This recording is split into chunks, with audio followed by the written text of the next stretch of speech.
Magchi-chika ako. Kasi, nag-post ako sa thread. Kasi ay, may ano ako. So, yun nga. Nag-post ako sa thread. Tapos, medyo nag-boom siya. Hindi naman super boom, pero may mga nag-comment, ganyan. Tapos, may mga nag-message request.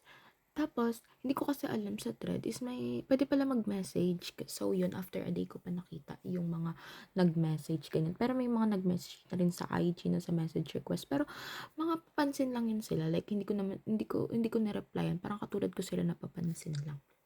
Tapos, pero yung mga sense na replyan ko. Tapos, kinonfirm ko nga sila yung mga follow nila sa akin. Kasi, parang naramdaman ko that time is parang it's my time to shine. Medyo nag-boom kasi yung post ko. Is about kasi yun sa visa ko dito sa UK. Tapos, may mga questions, ganyan. Parang, this past few days kasi, parang kinukumbulsyon ako. Ang dami ko kasing nakikita sa feed ko na parang content creator, ganyan-ganyan. Tapos, may sponsorship, ganun.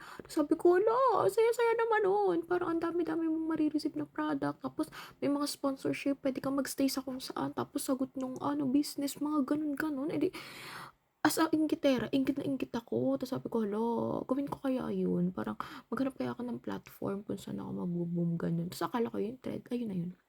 Wala lang, ang OA ko lang kasi. Pero 20 lang naman yung nagparo si OA. Pero okay lang naman, at least madami. Madami na yun, more than one. Tapos, in-story ko yung yung jowa ko. Parang ang dami ko story, ganyan. Ako na yung face ko muna, ganyan. Tapos, parang nung pagkagabi, in-story ko yung jowa ko, pinag-unfollow ako. Sa bagay, mga lalaki kasi sila napansin. Tapos, wala lang, nasad lang ako. Kasi, yung mukha ko is pang pala, parang panlandian lang. Parang pang dating app lang. Parang bawal ba, for engagement, ganun. Kaya, dapat nananahimik na lang ako. Tsaka nauurat din kasi ako pag pinapakailaman yung buhay ko. Ayun lang.